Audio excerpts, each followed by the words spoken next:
Hi, I'm Jeffrey Wood, and welcome to day 45 of the 90-day 30-minute jogging challenge. That's where you jog or walk as fast as you can, whatever it is you can do. 30 minutes a day, every day for 90 days. Well, we've reached the halfway point, and a friend of mine had suggested that I should include a little thing of where I started and where I am, and so I checked this morning the first 4 videos of the actual challenge, and it's really not that impressive. Well, let me talk about the jog. So I got up and I started at 6, and I did that for 6 minutes. At the 5-minute mark, I wanted to go up to 6.5, but I got lost in thought, and then it's like, oh, we've missed the 5-minute. Well, we'll catch the 6-minute. So at 6 minutes, I went up to 6.5, and I did that for about 10 minutes. And I was really struggling, not with my legs being stiff and sore and stuff, but so, it's a portable treadmill, so it's pretty narrow. And what I've discovered over all of this is if something's not right, if I'm really tired, not just not paying attention, but if I'm really tired or I'm having problems with my legs, I'll actually kind of have trouble staying in the center, and I'll find I'm going off side to side. And that's what was happening during that 6.5 setting. I was just really struggling to stay on track. So I knew I was pushing it, but I had stayed about 10 minutes at it. And then I dropped back down to 6. And that lasted for about a minute. And after a minute, my legs were going, nope, you did too much. Slow it down. So I slowed it down to 5.5, and I stayed at 5.5 the rest of the time. So did I make progress? Sorta. What's my goal? My goal is to do this for 30 minutes a day for 90 days. That is literally my only goal. Doing things like going faster or trying to go longer, those are all secondary. So yes, I made progress in the sense that this is how it happens every time I've tried to move up a speed. I'll struggle for a while and drop down and up and down and up and down throughout the 30-minute run, and that's fine, that's normal, but that's not my purpose. My purpose is to hit the 30-minute mark, to be moving.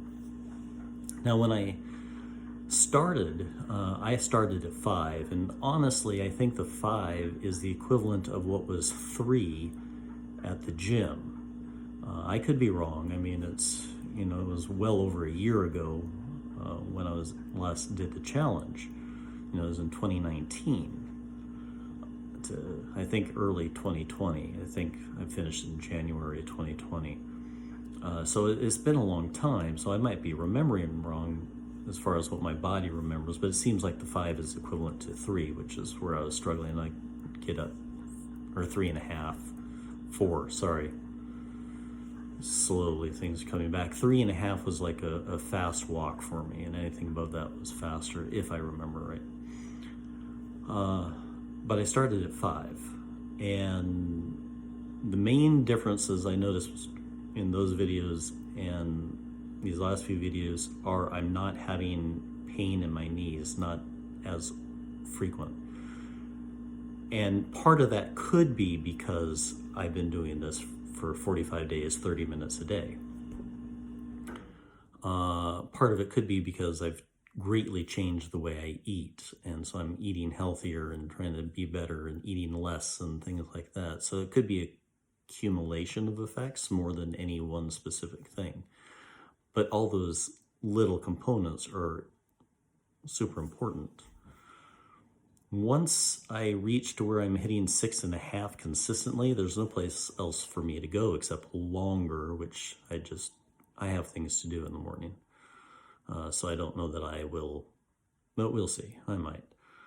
The treadmill just doesn't go any faster than 6.5. So really the results on the 45 minutes aren't as dramatic, or 45 days aren't as dramatic as I was kind of hoping they would be. But they're still great. I mean, I started at 5 and now I'm getting up to where 6.5. So that's still good if that's your goal. That's not my goal. It's just a nice benefit. But honestly, if all I could do is 5, then I'd be fine. If I had to go slower, I'd be fine. For those of you who can't jog, walk. And if you struggle walking, do what you can. The fact is that 30 minutes a day that's going to help you in the long run. I know people with a lot of arthritis in their knees and their hips and their backs. And of those who work out, yes, it still hurts, but they say it hurts less when if I stay active than if I don't stay active. So